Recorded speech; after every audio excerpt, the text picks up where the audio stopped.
La section que nous allons traiter maintenant, c'est une section qui nous sert à comprendre quelle est la complexité calculatoire des langages hors contexte.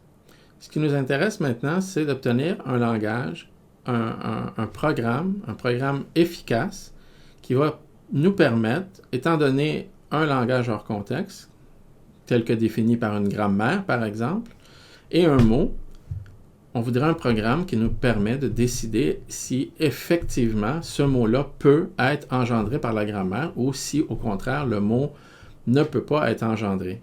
Et en fait, le problème est non trivial, c'est-à-dire que si vous y allez par essai-erreur, si vous essayez toutes sortes de dérivations jusqu'à temps que vous tombez sur la bonne, par exemple, ben, tout algorithme de cette forme-là, tout algorithme qui est un peu naïf, qui essaie les différentes possibilités de transition ou de réécriture, ben, un algorithme de ce genre-là pourra prendre un temps qui est infini ou, s'il est bien fait, exponentiel, mais ne nous donnera pas un algorithme efficace, raisonnable, pour décider si un mot appartient à une grammaire et ne pourra pas non plus être utilisé, par exemple, dans un compilateur qui se sert de la grammaire pour comprendre la syntaxe d'un programme.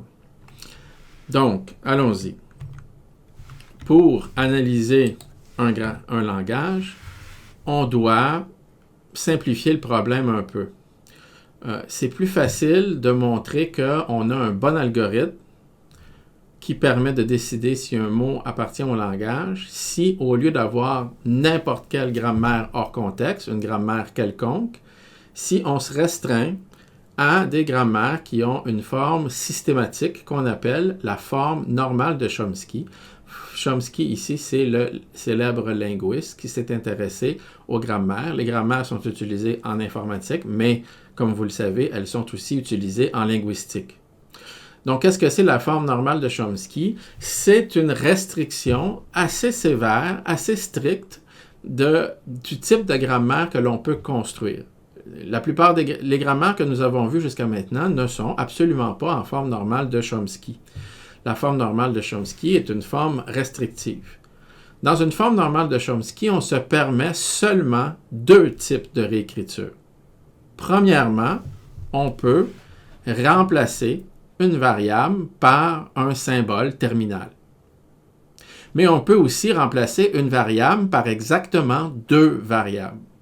Et c'est tout. Ce sont les deux seules règles qui sont possibles au cas si la grammaire est de forme normale de Chomsky. Malheureusement, si on se limite seulement à ça, on va avoir un problème parce que, je ne sais pas si vous avez remarqué, mais dans une grammaire de ce type, on ne pourra jamais produire le mot vide, c'est-à-dire le mot qui ne contient aucun symbole. Alors, exceptionnellement, on va permettre une transition particulière, une transition qui n'est seulement permise lorsque c'est la variable de départ, qui va nous permettre d'envoyer la variable de départ vers le mot vide, ce qui nous permettra d'ajouter ou non le mot vide dans notre langage.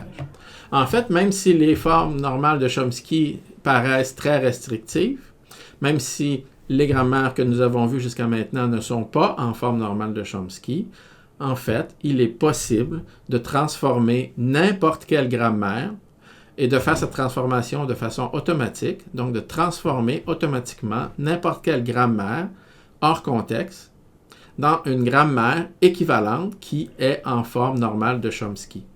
Donc, si votre langage est hors contexte, nécessairement, il existe une grammaire en forme normale de Chomsky qui permet d'engendrer le langage. En plus, vous êtes capable de trouver cette grammaire-là de façon relativement efficace. Malheureusement, le processus est fastidieux, surtout si vous devez le faire à la main. C'est évidemment un processus qui se fait beaucoup mieux, beaucoup plus facilement, de façon automatique avec un programme informatique.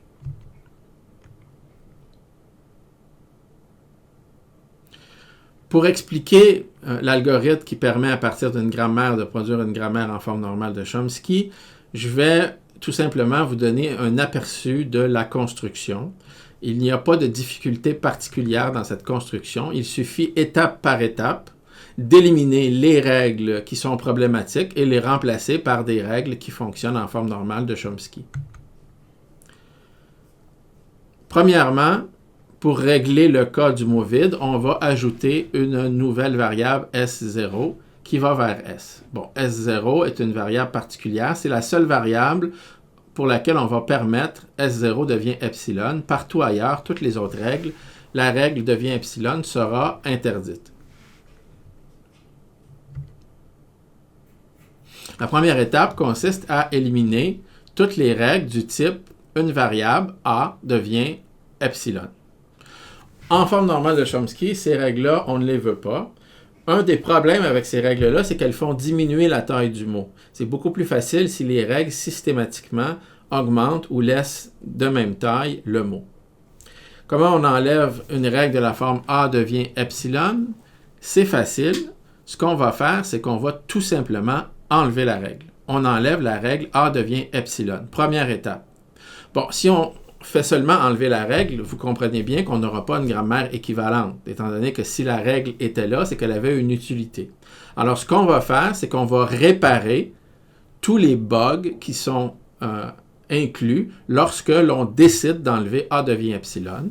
Et ce que ça veut dire, c'est très simple, c'est partout où on avait A, on aurait pu remplacer A par epsilon. Alors, si on avait une règle ici, B, qui produit un certain U et A, UAV, alors, on pourrait, par exemple, avec la règle A devient epsilon, enlever le A.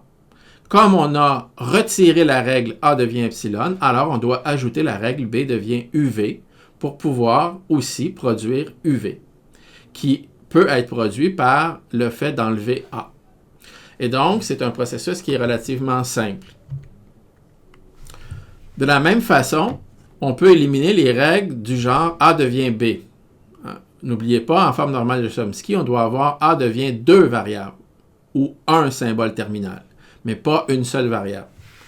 On le fait de la même façon qu'on a éliminé A devient epsilon. Ce qu'on va faire, c'est qu'on va tout simplement retirer la règle, mais on va s'assurer de modifier la grammaire pour que le fait d'avoir retiré la règle ne pose pas de problème. Donc, partout où on avait une transformation B devient epsilon, B devient W, on va ajouter A devient W parce qu'on aurait pu avoir A devient B et B devient W.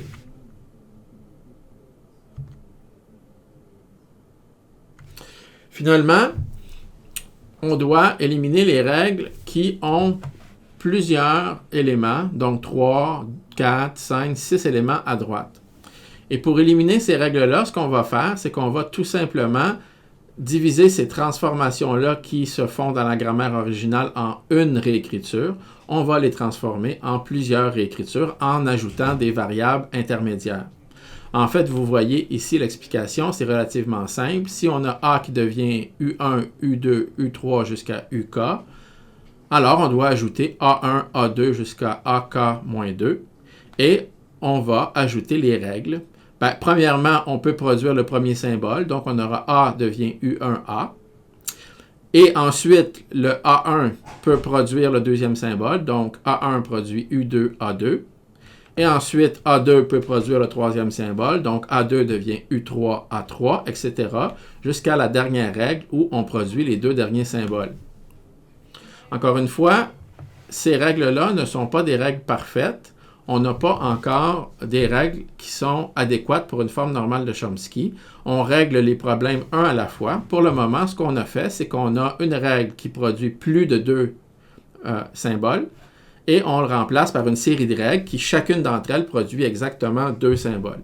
Et la dernière règle qui est importante, c'est qu'on va éliminer toutes les règles où on produit deux terminaux et toutes les règles où on produit un terminal et une variable. Et ce qu'on va faire, c'est en ajoutant tout simplement une nouvelle variable qui va nous permettre de transformer notre règle qui est mixte ici dans deux règles où toutes les deux règles appartiennent à la forme normale de Chomsky. Et donc, en suivant toutes ces règles fastidieuses, il est possible de transformer une grammaire générale, une grammaire hors contexte quelconque, dans une grammaire tout à fait équivalente, qui produit le même langage, mais qui est en forme normale de Chomsky. C'est pas nécessaire, dans le cadre du cours ici, de comprendre exactement en détail comment chacune des étapes de la construction se fait. Ce qui est essentiel, par contre, c'est de comprendre que cette construction peut être faite, que l'on peut transformer toute grammaire en forme normale de Chomsky. Et là, vous vous demandez, mais pourquoi on se donne tous mal? Pourquoi on veut transformer les grammaires en forme normale de Chomsky? C'est parce que, une fois la grammaire transformée de cette façon, il va être beaucoup plus facile de produire un algorithme qui va nous permettre de décider si un certain mot est engendré par la grammaire.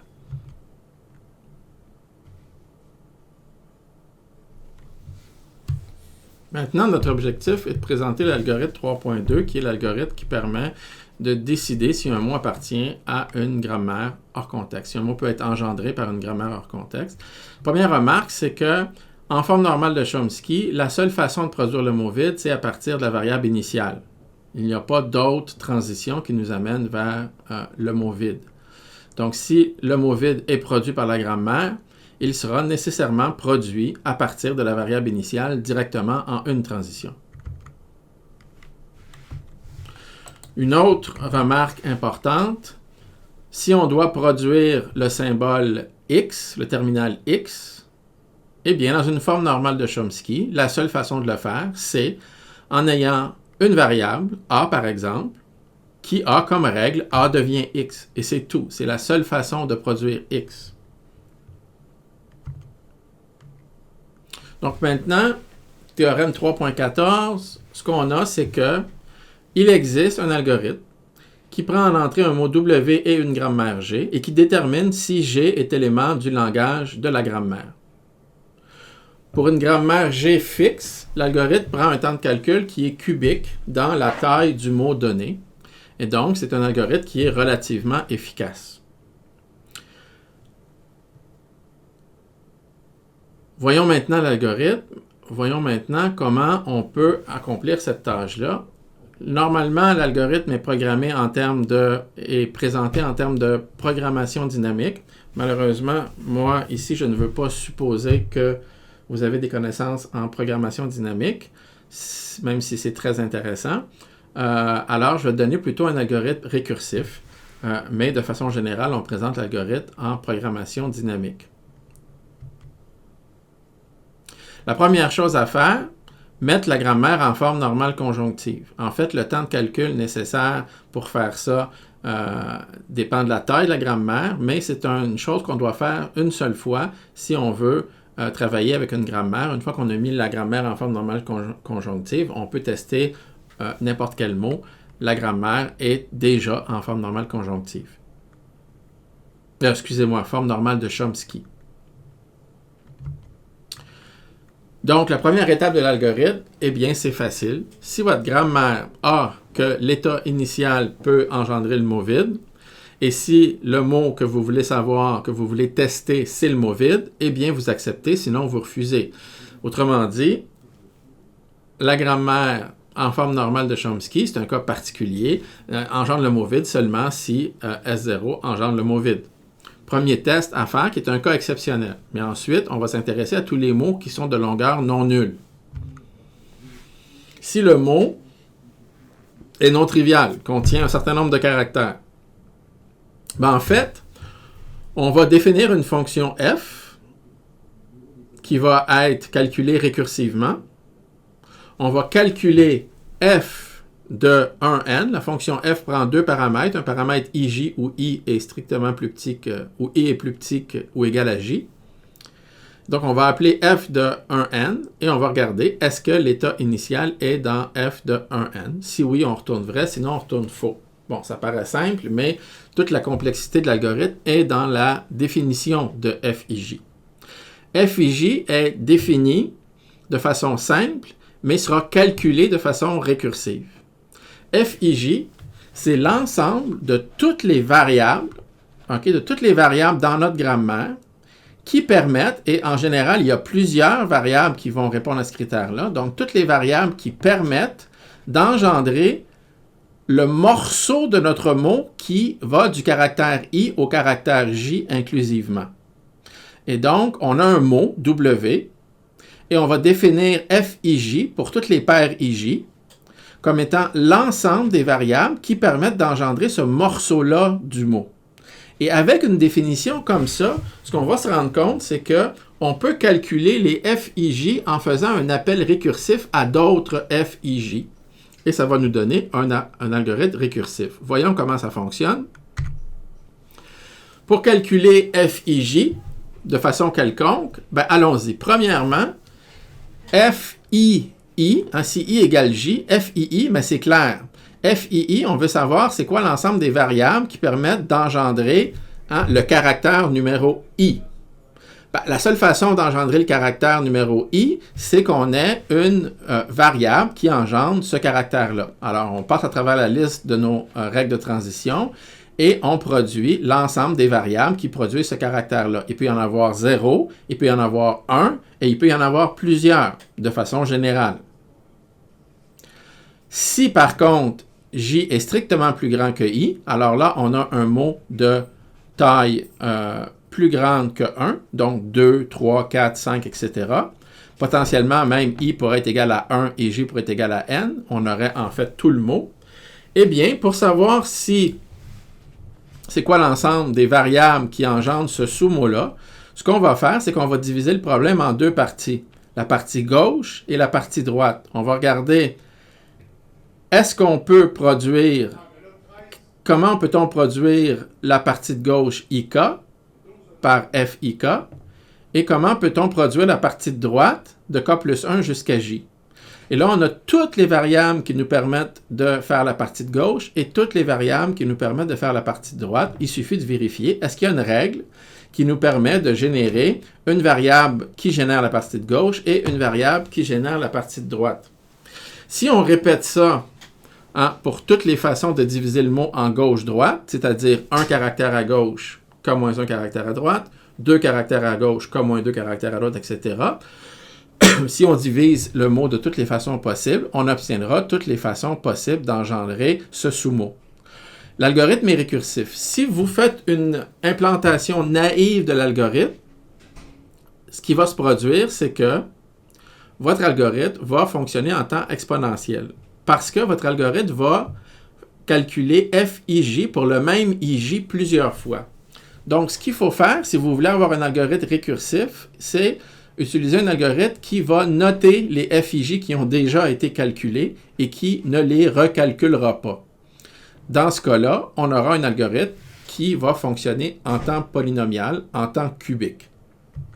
En fait, cet algorithme-là peut être redéfini en programmation dynamique et on peut assez facilement donner que si la grammaire est connue, elle est en forme normale de Chomsky et elle est fixe, le temps de calcul de l'algorithme sera cubique puisqu'on a un nombre quadratique de paires à calculer et que chacun nous demande un nombre linéaire d'appels récursifs.